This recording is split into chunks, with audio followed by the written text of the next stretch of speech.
ओम bring बृहस्पतये नमः। ओम bring बृहस्पतये नमः।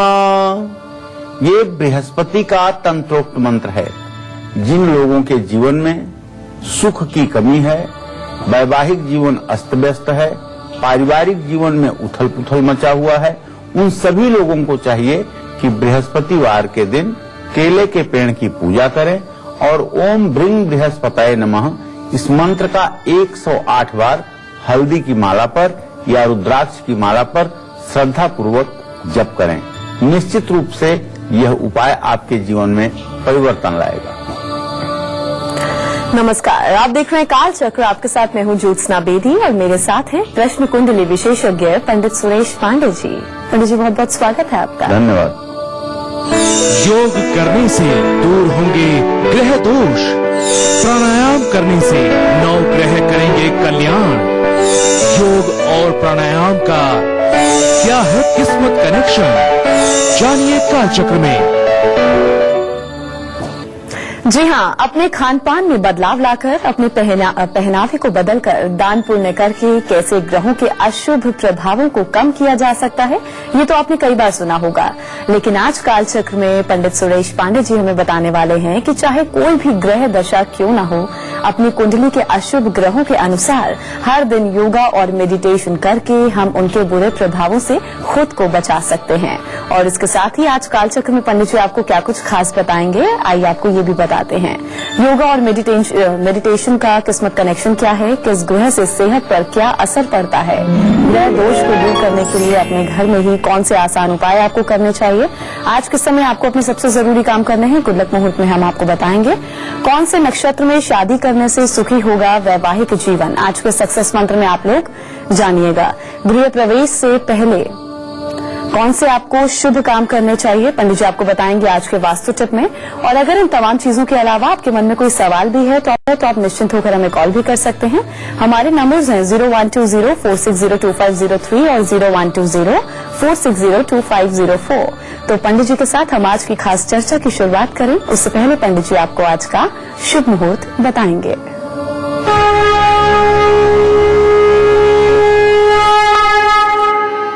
10 दिसंबर 2015 दिन गुरुवार। आज मार्गशीर्ष कृष्ण पक्ष की चतुर्दशी तिथि है, दोपहर 3:24 तक। इसके बाद अमावस्या तिथि शुरू हो जाएगी। अनुराधा नक्षत्र रात 12:24 तक रहेगा। इसके बाद ज्येष्ठा नक्षत्र शुरू होगा जो मूल संज्ञक होगा। राहु काल दोपहर 1:30 बजे से 3 बजे तक। आज सर्वार्थ सिद्ध योग भी है रात 12:24 तक। कार्यक्रम को आगे बढ़ाएं। इसके पहले ज्योत्सना जी, आज आपका जन्मदिन है, इसकी आपको ढेर सारी शुभकामनाएं। Happy birthday. बहुत बहुत शुक्रिया पंडित जी। चलिए अब हम चर्चा की शुरुआत करते हैं। योगा और मेडिटेशन हर रोज करके और अपने घर में छोटे छोटे उपाय करके कैसे ग्रहों के अशुभ प्रभावों को आप दूर कर सकते हैं, पंडित जी आपको बताएंगे। जी पंडित जी बताइए। देखिए, हमारे शास्त्रों में एक वर्णन आता है कि जितने देर आप व्यायाम करें उसके आधे समय में आप पूजा करें। क्या आप इस बात पर विश्वास करेंगे? ये मैं शास्त्र की बात कह रहा हूं। अगर आप नित्य 1 घंटे योग और व्यायाम करते हैं तो आपको आधे घंटे पूजा करनी चाहिए। यदि आप 2 घंटे योग व्यायाम करते हैं तो आपको 1 घंटे पूजा करनी चाहिए। यदि आप योग व्यायाम नहीं करते हैं तो आपका पूजा करना निरर्थक है, क्योंकि गोस्वामी तुलसीदास जी ने लिखा है कि तुलसी धन धाम शरीर से, जो कुछ भी है साध्य उन सबका साधन यह शरीर है। शरीर और मन का निरोग रहना अत्यावश्यक है और शरीर और मन को निरोग बनाए रखने के लिए व्यायाम और योग की महती आवश्यकता जीवन में पड़ती है। आज का हमारा कार्यक्रम इस विषय पर केंद्रित है कि ग्रहों के दुष्प्रभाव को योग और व्यायाम के द्वारा कैसे ठीक किया जा सकता है। व्यायाम के बारे में आप समझते ही हैं। योग के बारे में इतना ही बताना चाहूंगा, अप्राप्य को प्राप्त करना ही योग है। दूसरी बात, भगवान श्री कृष्ण कहते हैं गीता में और श्रीमद् भागवत महापुराण में कि बलों में मैं प्राणायाम हूं। बल शब्द का जब प्रयोग होता है, ताकत शब्द का जब प्रयोग होता है, तो भगवान श्री कृष्ण स्वयं कहते हैं कि बल के रूप में मैं प्राणायाम में स्थित हूं। तो जब किसी व्यक्ति की राशि में सूर्य अनिष्टकारक स्थिति में हो, खराब स्थिति में हो, तो उस व्यक्ति के आसपास निगेटिव एनर्जी फैल जाती है, आत्मविश्वास कमजोर होने लगता है, आंख, दिल और तंत्रिका तंत्र कमजोर हो जाती है। ऐसे लोग जिन पर सूर्य ग्रह अशुभ प्रभाव डालता है, जिन बच्चों को एग्जामोफोबिया हो जाता है, परीक्षा के पहले बीमारी हो जाती है, परीक्षा के पहले गंभीर रूप से बीमार हो जाते हैं, परीक्षा का भय सताता है, मान सम्मान नहीं मिलता है, उन्हें चाहिए प्रातः स्नान करके सूर्य को अर्घ्य दे करके सूर्य नमस्कार करें। सूर्य नमस्कार जिन 10 आसनों में होता है उस तरह से सूर्य नमस्कार करें। सूर्य के 12 नामों से सूर्य नमस्कार करें। इसके साथ ही भस्त्रिका प्राणायाम सबसे उत्तम साबित हो सकता है। यदि आप ब्लड प्रेशर के पेशेंट नहीं हैं तो आपको भस्त्रिका प्राणायाम करना चाहिए। यदि आप उच्च रक्तचाप के मरीज हैं तो आपको भस्त्रिका प्राणायाम नहीं करना चाहिए, क्योंकि भस्त्रिका प्राणायाम करने से चेहरे का तेज तो बढ़ता है, आत्मविश्वास तो बढ़ता है, लेकिन अगर हाई ब्लड प्रेशर है तो उसके भी बढ़ने की संभावना बढ़ जाती है। तो इसमें एक छोटी सी सावधानी है जिसे ध्यान रखेंगे तो लाभ मिलेगा। अपने घर की पूर्व दिशा में अगर सूर्य यंत्र आप स्थापित करके उसकी हर रोज पूजा करते हैं और हर रविवार को आदित्य हृदय स्तोत्र का पाठ करते हैं और पूर्व दिशा चूंकि सूर्य की दिशा है इसलिए यहाँ एक तुलसी का पौधा यदि आप लगाते हैं और हर रोज सुबह दहलीज की पूजा करते हैं, स्वास्तिक बनाते हैं, तो निश्चित रूप से सूर्य का अरिष्ट प्रभाव आपके जीवन पर नहीं पड़ेगा। आप आत्मविश्वास से लबालब रहेंगे और आपको पिता का भी सुख प्राप्त होगा और सरकार शासन सत्ता में भी आपका मान सम्मान बढ़ेगा। तो योगा और मेडिटेशन से जुड़ी और भी खास जानकारी हम पंडित जी से लेंगे, चर्चा को आगे बढ़ाएंगे। उससे पहले जरा आज के राशिफल की शुरुआत कर लें। सबसे पहले बात होगी मेष राशि के जातकों की। इनका आज का पूरा दिन कैसा व्यतीत होगा, आइए जानते हैं।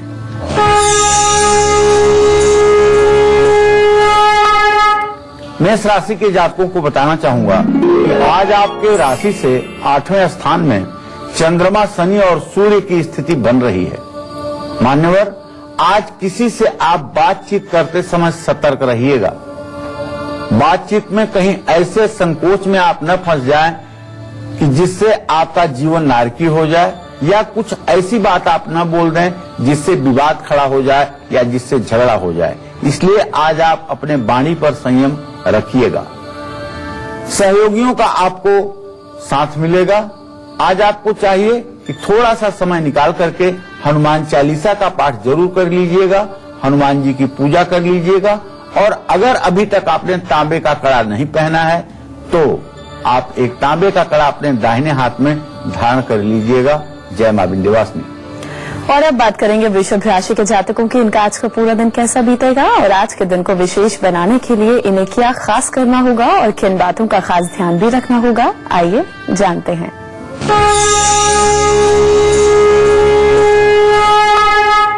वृषभ राशि पर इस समय 3 ग्रहों की स्थिति पूर्ण दृष्टि के रूप में है। चंद्रमा, शनि, सूर्य। सप्तम भाव का स्वामी शुक्र स्वगृही है, बुध से इत्साल कर रहा है। प्यार के क्षेत्र में सफलता मिलेगी, नौकरी के क्षेत्र में नए अवसर मिलेंगे और मेहनत का भी फल जरूर मिलेगा। ओम सुं शुक्राय नमः का आपको मंत्र जप करना चाहिए।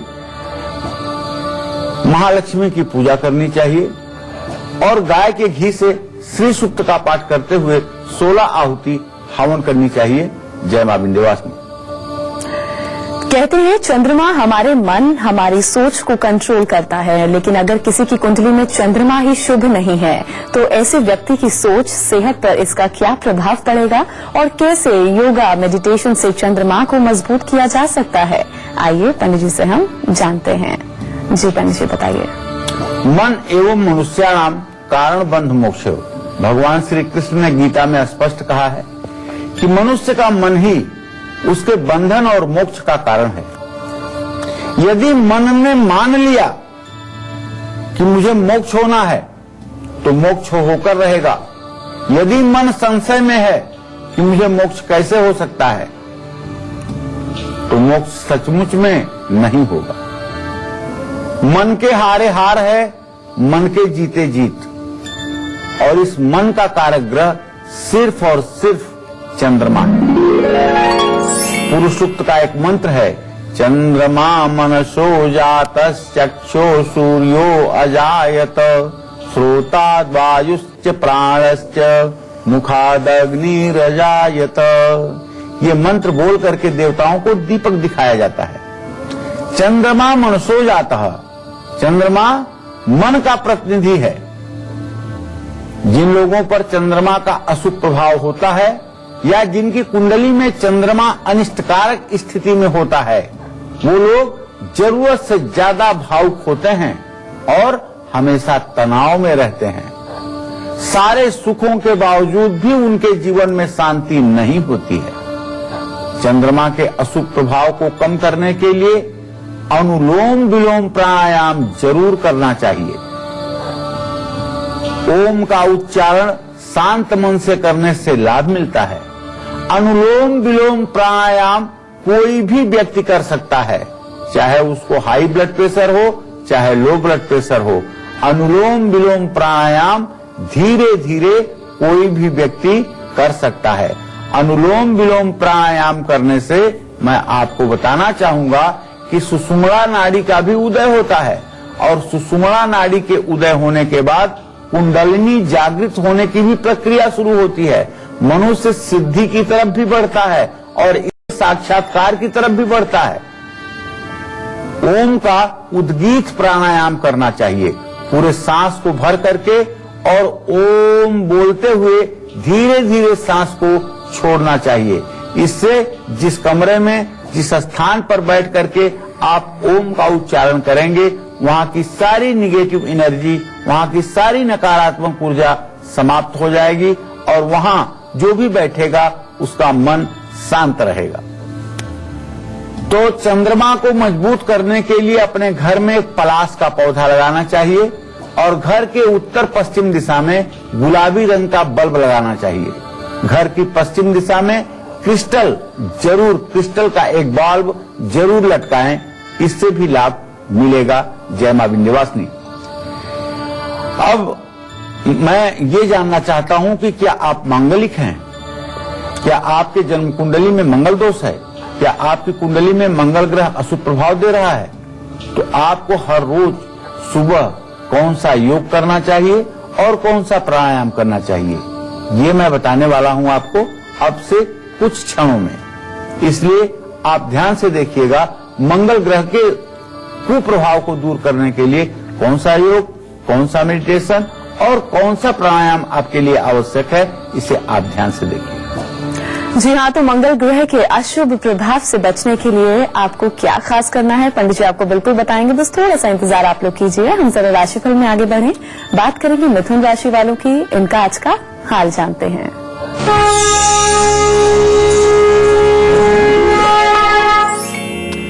मिथुन राशि के धन भाव का स्वामी चंद्रमा आज अपनी नीच राशि वृश्चिक राशि में 8 डिग्री पर है। इसका मतलब कि लेन देन में तनाव बढ़ सकता है। सोच समझ करके आज आपको पैसे का लेन देन करना चाहिए। अगर आप विद्यार्थी हैं और आपके पंचम भाव में शुक्र की स्थिति है तो निश्चित रूप से पढ़ाई में तो आपका मन लगेगा और आज कहीं न कहीं से आपको कोई गुड न्यूज, कोई शुभ समाचार भी प्राप्त होगा। आज आपको चाहिए कि स्नान के बाद गणेश जी की पूजा करें और ओम गंग गणपतये नमः का मंत्र जप करें। गणेश जी को लड्डू और दुर्वांकुर समर्पित करें। जय मां विंध्यवासिनी। और अब बारी है आपके आज के गुड लक मुहूर्त को जानने की, जिस मुहूर्त में आपको अपने आज के सबसे जरूरी काम करने हैं जो कि आप लोगों के लिए गुड लक साबित होंगे। जी पंडित जी, गुड लक मुहूर्त। आज कोई भी जरूरी काम आपको अभिजीत मुहूर्त या अमृत मुहूर्त में करना है। आज अभिजीत मुहूर्त सुबह 11:53 से 12:34 तक है और अमृत मुहूर्त दिन में 1:22 से 3:04 तक है। वहीं आज के दिन को सुखद और सफल बनाने के लिए कर्क राशि के जातकों को क्या खास करना होगा और किन बातों का खास ध्यान भी रखना होगा, आइए जानते हैं।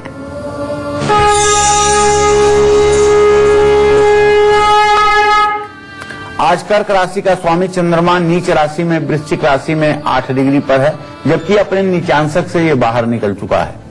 3 डिग्री पर ही इसका परम नीचांशक माना जाता है।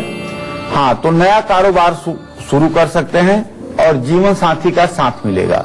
आज यात्रा पर जा सकते हैं। ओम सोम सोमाय नमः का मंत्र जप करें, दूध का दान करें, माता की सेवा करें। जय मां विंध्यवासिनी। चलिए अब हम बात करेंगे उन लोगों की जिनकी कुंडली में मंगल ग्रह कमजोर है या जो लोग मांगलिक हैं। उनको अपने जीवन में सकारात्मक बदलाव लाने के लिए हर रोज कौन सा योगा या प्राणायाम जरूर करना चाहिए और इसके साथ ही अपने घर में क्या कुछ इन लोगों को बदलाव करने चाहिए जो कि इनके लिए फायदेमंद साबित हो, पंडित जी आपको बताएंगे। जी पंडित जी बताइए। देखिए, मंगल साहस और पराक्रम का देवता है। जब किसी भी व्यक्ति की जन्म कुंडली में मंगल कमजोर हो जाए या मंगल हानिकारक हो जाए तो व्यक्ति या तो जरूरत से ज्यादा आलसी हो जाता है या फिर जरूरत से ज्यादा एक्टिव हो जाता है। ये दोनों ही स्थितियां हानिकारक हैं। अति सर्वत्र निंदते, अति की सर्वत्र निंदा की गई है। ऐसे में मंगल ग्रह को मजबूत करने के लिए पद्मासन, तितली आसन या मयूरासन जरूर करना चाहिए। ये सब योग के नाम है। इसके साथ ही घर के दक्षिण दिशा में मंगल यंत्र की भी स्थापना तांबे के प्लेट पर करनी चाहिए। हनुमान जी की हर मंगलवार को पूजा अर्चना करनी चाहिए और हर मंगलवार को गरीबों में कुछ मिठाई जरूर बंटवानी चाहिए। इससे निश्चित रूप से मंगल ग्रह का शुभ प्रभाव अवश्य मिलेगा। जय मां विंध्यवासिनी। सूर्य, चंद्रमा और मंगल ग्रह की बात तो हमने कर ली। अब यहाँ रुकेंगे हम एक छोटे से ब्रेक। तो आज कालचक्र में पंडित सुरेश पांडे जी हमें बता रहे हैं कि कैसे योग और प्राणायाम करके न सिर्फ सेहत को सुधारा जा सकता है बल्कि ग्रहों के बुरे प्रभावों से भी काफी हद तक बचा जा सकता है। चलिए अपनी इसी चर्चा को आगे बढ़ाते हैं और पंडित जी से हम जानते हैं कि अगर किसी व्यक्ति पर बुध ग्रह बुरा असर डाल रहा है तो उससे सेहत पर क्या प्रभाव पड़ता है और प्राणायाम योग करके कैसे इसको ठीक किया जा सकता है। आइए पंडित जी से हम जानते हैं। जी। बुधेन बुद्धि सदन संस्था। बुध बुद्धि का कारक ग्रह है, वाणी का कारक ग्रह है, स्किन त्वचा का कारक ग्रह है। कुंडली में अगर बुध ग्रह शुभ नहीं है, चौथे भाव में बैठा हुआ है या मीन राशि में बैठा हुआ है, खराब फल दे रहा है, तो इसका सीधा प्रभाव व्यक्ति के निर्णय क्षमता पर पड़ता है। बुध कमजोर होने पर त्वचा रोग होने की भी संभावना बढ़ जाती है। बुध ग्रह के बुरे प्रभावों को कम करने के लिए भस्त्रिका प्राणायाम जरूर करना चाहिए, लेकिन यहाँ बताना जरूरी है कि भस्त्रिका प्राणायाम यदि जरा सा भी आपका हाई ब्लड प्रेशर हो तो मत करिएगा, और अगर आपका ब्लड प्रेशर नियंत्रण में है तो भस्त्रिका प्राणायाम कीजिएगा, लेकिन धीरे धीरे कीजिएगा। इसका ओम का उच्चारण, ओम का उद्गीत प्राणायाम आपके लिए लाभदायी होगा। अनुलोम विलोम करने से भी आपको लाभ मिलेगा। और जिन लोगों का बुध ग्रह कमजोर है उनको अपने घर की उत्तर दिशा में बुध यंत्र की स्थापना करके भगवान गणेश, कुबेर और मां दुर्गा की पूजा जरूर करनी चाहिए। ये पूजा निश्चित रूप से जीवन में सकारात्मक परिवर्तन लाने में सहायक होगी। अगर आपकी जन्म कुंडली में बृहस्पति ग्रह की शुभ स्थिति नहीं है तो आपका पारिवारिक जीवन उथल पुथल से भरा होगा। आपकी सेहत में भी कई उतार चढ़ाव की संभावनाएं आएंगी। इससे बचने के लिए आपको हर रोज कौन सा योग और प्राणायाम करना चाहिए ये मैं बताऊंगा आपसे अब से थोड़ी ही देर में। आप पूरे मनोयोग के साथ देखते रहिए कालचक्र। अभी हम जरा राशिफल के सिलसिले को आगे बढ़ाएंगे और बात करेंगे सिंह राशि के जातकों की। आज के दिन को विशेष बनाने के लिए इन्हें क्या खास करना है, कौन से खास उपाय करने हैं, आइए जानते हैं।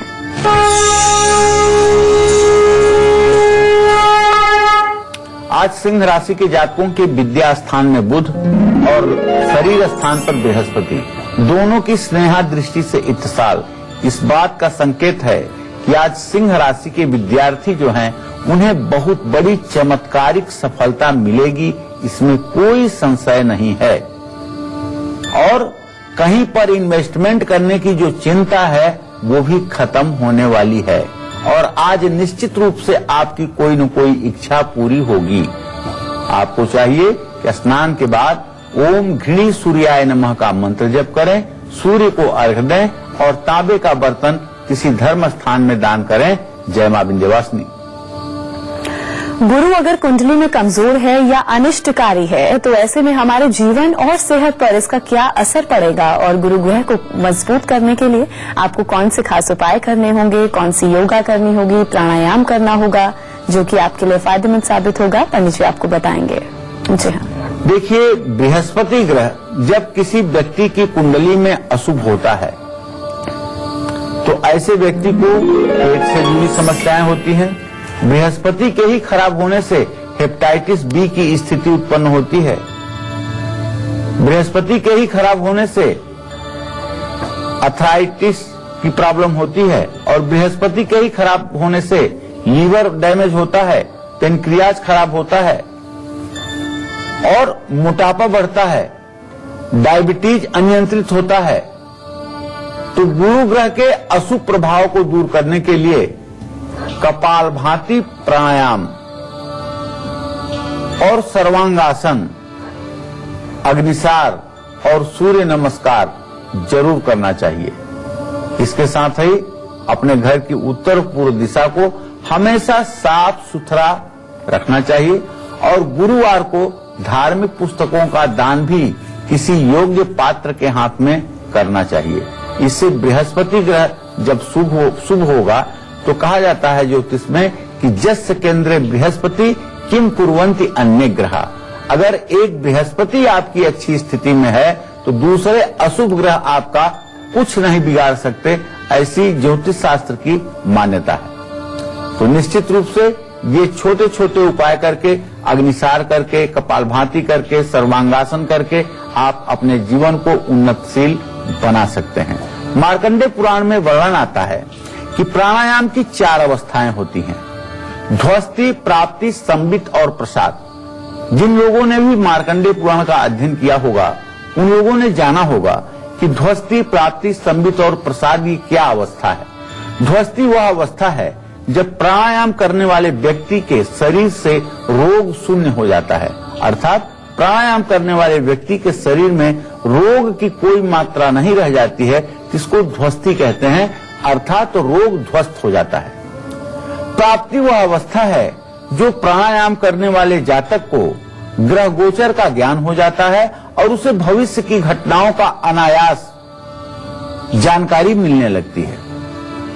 संबित वह अवस्था है जिस अवस्था में व्यक्ति अपने मन में कोई इच्छा करे तो उसकी इच्छा तत्काल पूरी हो जाती है। और प्रसाद वह अवस्था है जब व्यक्ति को ईश्वरीय साक्षात्कार का अवसर प्राप्त होता है। इसीलिए तो भगवान श्री कृष्ण ने कहा कि बलों में मैं प्राणायाम हूं। तो प्राणायाम की इतनी ताकत है। शिव पुराण की वायव्य संहिता जो है, वायु संहिता जो है, वह पूरा प्राणायाम के रहस्य से भरी हुई है। लेकिन मार्कंडेय पुराण में यह जो व्यवस्था ध्वस्ति, प्राप्ति, संबित और प्रसाद की है, यह अन्य दूसरे किसी ग्रंथ में आपको देखने को नहीं मिलेगी। मार्कंडेय जी ने बड़ी विस्तृत चर्चा प्राणायाम के ऊपर की है और प्राणायाम करके जीवन को धन्य किया जा सकता है, इसमें कोई दो राय नहीं है। अब हम बात करेंगे शुक्र ग्रह की। शुक्र ग्रह अगर जन्म कुंडली में अशुभ फल दे रहा है तो समझिए कि आपको न तो प्यार मिलेगा, न सुंदर काया मिलेगी, ना ही धन मिलेगा, ना वैभव मिलेगा, ना जीवन में सुख और शांति मिलेगी। शुक्र ग्रह को यदि मजबूत करना है तो योग और प्राणायाम आपको रोज करना पड़ेगा। इसके बारे में मैं आपको बताऊंगा अब से कुछ ही क्षणों के बाद। आप पूरे ध्यान के साथ देखते रहिए कालचक्र। जी हाँ, तो बस थोड़े से इंतजार के बाद पंडित जी आपको इससे जुड़ी भी विस्तार से जानकारी बिल्कुल देंगे। बस थोड़ा सा आप इंतजार कीजिए, हम कन्या राशि के जातकों को उनका आज का हाल बता दें।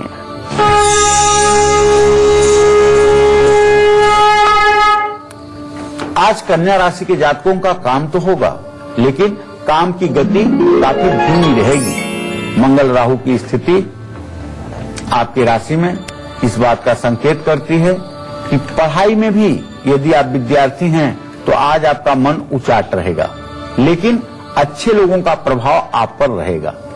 आज आपको चाहिए कि पंछियों के लिए ज्वार बाजरा डालें और भगवान श्री हरि विष्णु की पूजा करें।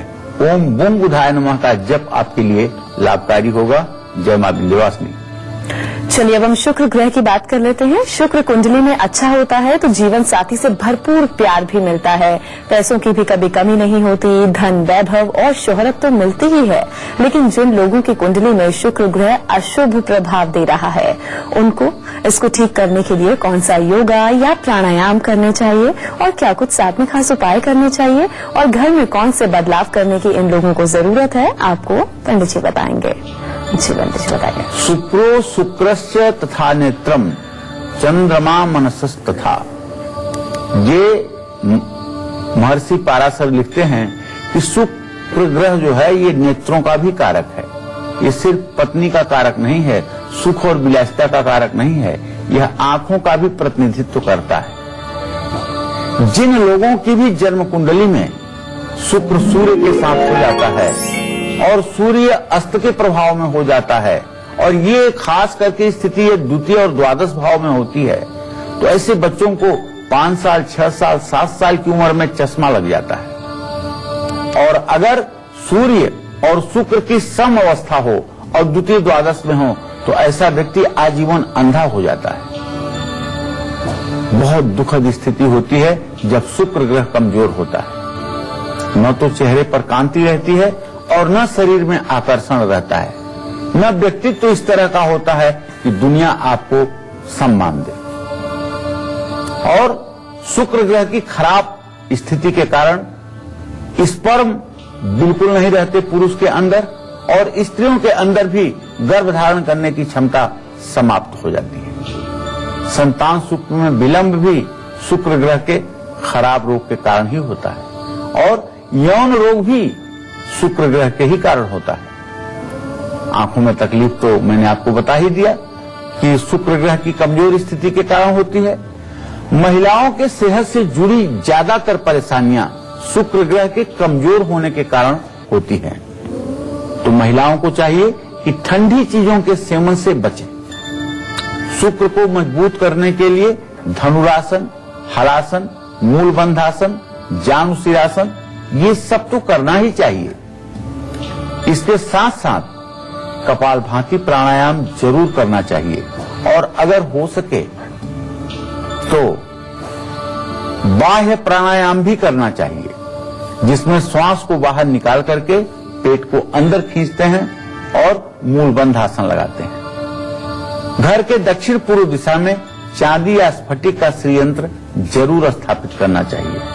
और शुक्र ग्रह की मजबूत स्थिति आपके जीवन में हो, इसके लिए आपको चाहिए कि अपने हृदय पर ध्यान करते हुए महालक्ष्मी का या दुर्गा का ध्यान करते हुए नवार्ण मंत्र का जप करना चाहिए। ओम ऐं ह्रीं क्लीं चामुंडाय विच्चे नमः। ये 9 अक्षर आपके 9 चक्र को एक्टिवेट कर देंगे। जहां आपका मूलाधार चक्र एक्टिवेट होगा, वहीं स्वाधिष्ठान, मणिपूरक, अनाहत, विशुद्धि, आज्ञा और सहस्रार के साथ साथ ललना चक्र और गुरु चक्र भी एक्टिवेट हो जाएगा, और आपके जीवन की सारी समस्या समाप्त हो जाएगी। अब योग प्राणायाम करके और अपने घर में कुछ आसान से उपाय करके कैसे आप शनि के दोष से मुक्ति पा सकते हैं, ये भी मैं आपको बताऊंगा। आप बिल्कुल अपनी परेशानियों से मत छटपटाइए।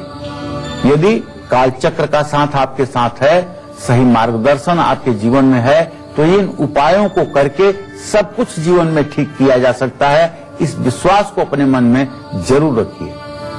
कानपुर से हमारे दर्शक फोन लाइन पर जुड़े हैं, उनसे बात कर लेते हैं। जी, अपना नाम बताइए, अपनी वो डिटेल्स दीजिए और सवाल कीजिए, आप क्या पूछना चाहती हैं। हाँ जी, प्रणाम पंडित जी। हाँ, सदा सुखी रहो बेटा। हाँ जी, मेरे बेटे का नाम सिद्धार्थ है। तो उनकी जन्म तिथि है 3 जून 2001, जन्म समय 4:05 मुंबई में। जी जी। तो पंडित जी, उसका पढ़ाई में थोड़ा सा ध्यान कम लगता है और उसका भविष्य कैसा होगा ये मैं जानना चाहती हूँ। बेटा, बुध और शनि की स्थिति द्वितीय द्वादश की बन रही है। एक बात तो बहुत सत्य है कि उसका पढ़ाई में मन बिल्कुल नहीं लग रहा है। भविष्य की बात करोगी तो द्वितीयेश और सप्तमेश की स्थिति जो है, सूर्य और बृहस्पति की स्थिति चतुर्थ दशम है। भविष्य तो अच्छा हो जाएगा, इसमें कोई संदेह नहीं है, लेकिन पढ़ाई बिल्कुल ठीक नहीं जा रही है। पढ़ाई उसकी ठीक जाए इसके लिए आपको चाहिए गणेश चतुर्थी के दिन 8 ब्राह्मणों को अपने घर बुला करके गणेश अथर्व शीर्ष का 108 पाठ करवाइए और गणेश अथर्व शीर्ष का पाठ करने के बाद जो कलश का जल हो उस जल से बच्चे का मार्जन करवाइए। निश्चित रूप से उसके पढ़ाई में परिवर्तन आएगा अगर यह उपाय हर वर्ष आप करना शुरू कर दें। चलिए, अब हम राशिफल में आगे बढ़ेंगे और बात करेंगे तुला राशि के जातकों की। इनका आज का पूरा दिन कैसा व्यतीत होगा, आइए जानते हैं।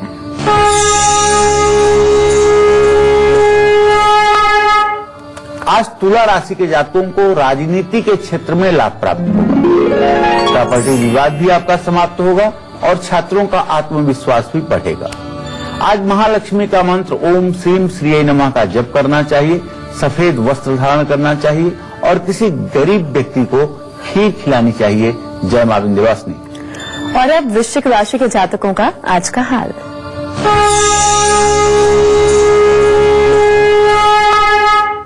आज वृश्चिक राशि में 3 ग्रहों की स्थिति है, सूर्य, चंद्रमा, शनि।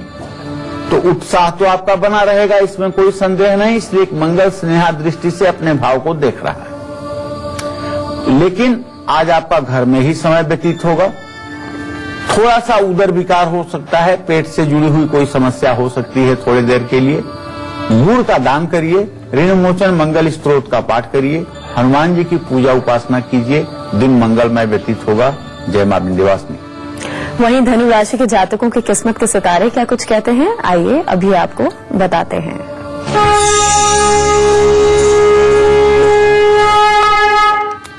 धनु राशि के जातकों का जो आज का ग्रह गोचर है वो इस बात का संकेत दे रहा है कि आपके निर्माण संबंधी नए काम हो सकते हैं, नए मकान का योग बन रहा है और किसी अजनबी आदमी से, अनजान व्यक्ति से आपको अप्रत्याशित लाभ मिल सकता है। परिवार का सहयोग आपके साथ रहेगा। ओम नमो नारायणाय मंत्र का जप करें, विष्णु भगवान की पूजा करें, पीले फलों का दान करें। जय मां विंध्यवासिनी।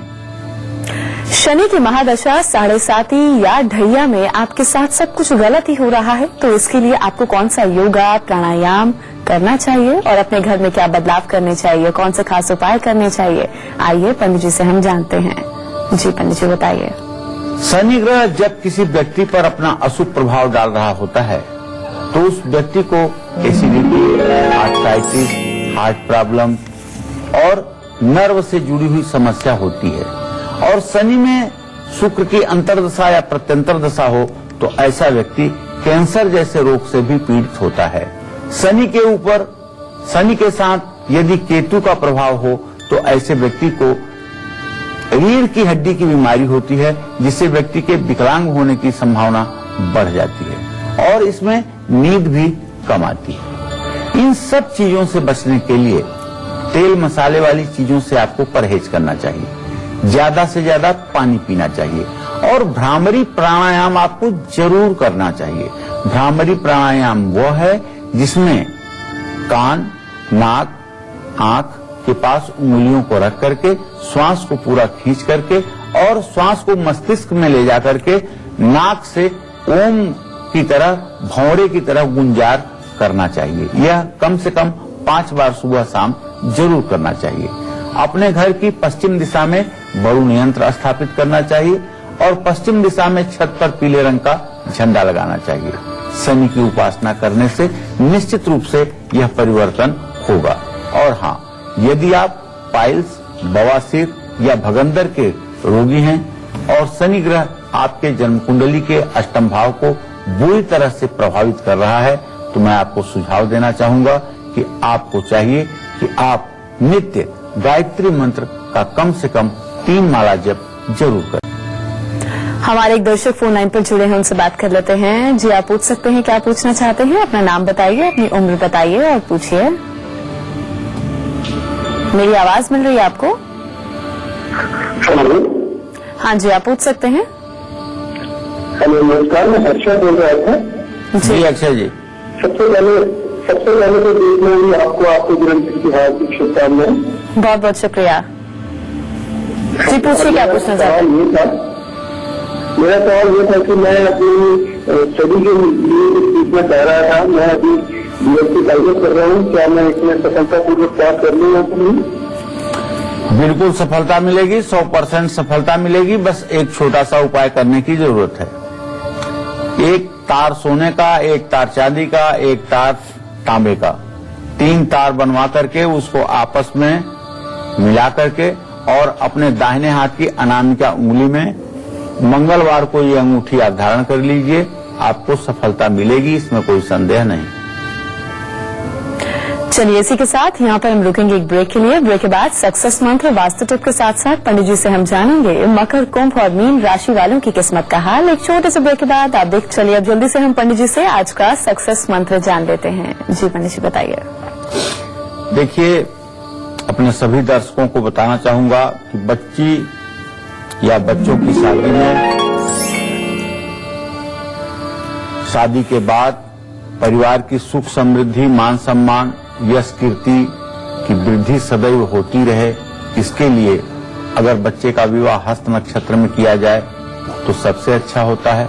वैसे विवाह के मुहूर्त चिंतामणि में 13 नक्षत्र बताए गए, जिसमें स्वाति, अनुराधा, मृगशिरा और रेवती नक्षत्र में विवाह ज्यादा समृद्धि और सुखकारक होता है। विवाह में शुभ मुहूर्त का बहुत बड़ा महत्व होता है, इसको मुहूर्त चिंतामणि में स्पष्ट किया गया है। तो जो लोग विवाह को शुभ मुहूर्त में करते हैं, उनका दाम्पत्य जीवन सुखमय रहता है। चलिए, अब हम आगे बढ़ेंगे और बात करेंगे आज के खास वास्तु टिप की। जी पंडित जी, वास्तु उपाय। देखिए, अगर आपका नया मकान आपको सुख, समृद्धि, धन, तरक्की, यश और अच्छा स्वास्थ्य दे, इसके लिए गृह प्रवेश करने से पहले मघा नक्षत्र जिस दिन हो, उस दिन अपने मुख्य द्वार के दोनों तरफ कुछ गुड़ की तरह मिठाई रखिए, जिसे चींटियां खा लें। इससे आपका नया मकान लकी साबित होगा और अगर वहां कोई दोष भी है तो उस दोष का बुरा प्रभाव समाप्त होगा। और अब राशिफल के सिलसिले को हम आगे बढ़ाएं, बात करेंगे मकर राशि के जातकों की।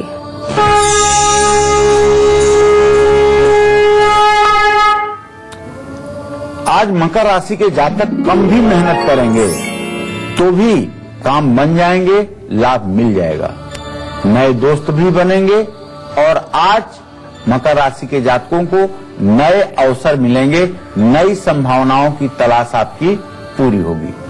ओम संग शनश्चराय नमः का आपको मंत्र जप करना चाहिए, नीली काली वस्तुओं का दान करना चाहिए, काले तिल से हवन करना चाहिए, इससे आपका दिन मंगलमय होगा। जय मां विंध्यवासिनी। और अब कुंभ राशि के जातकों का आज का हाल आपको बताते हैं।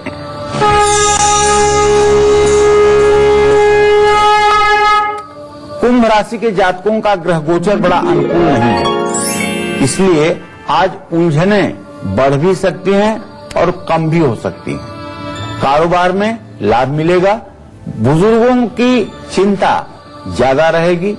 शनि चालीसा का पाठ करना चाहिए, सरसों के तेल का दान करना चाहिए और जरूरतमंद निर्धन व्यक्तियों को भोजन करवाना चाहिए। जय मां विंध्यवासिनी। मीन राशि के जातकों का आज का हाल हम आपको बताएं, उससे पहले हमारे एक दर्शक जुड़े हैं, उनसे बात कर लें। जी, आप अपना नाम बताइए, उम्र बताइए और सवाल कीजिए। मैडम कमलेश सिंह है, जी हाँ, 21 वर्ष, जी मैडम मेरा सवाल ये है कि नौकरी कब लगेगी, शनि चल रही है कुछ, मेरे डेट ऑफ बर्थ 18/7/1994। चलिए, नौकरी के लिए आपने प्रश्न किया है तो मैं आपको बताना चाहूंगा कि आजीविका भाव का स्वामी आपके बृहस्पति है, जो बुध के साथ स्नेहा दृष्टि से इत्तेसाल कर रहा है, लेकिन शनि और मंगल दोनों मड़ऊ योग कारक हैं। तो बेटा अभी से लेकर के अप्रैल के बीच में आप प्रयास करिए, निश्चित रूप से आपको नौकरी मिलेगी। अभी आपके जीवन में सरकारी नौकरी का योग बड़ा क्षीण होता हुआ दिखाई दे रहा है।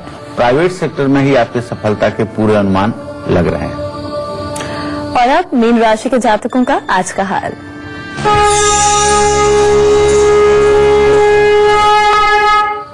आज मीन राशि के जातकों को मित्रों का लाभ मिलेगा, मित्रों का साथ मिलेगा, परिवार में सुख शांति बनी रहेगी, कारोबार में भी मुनाफा होगा।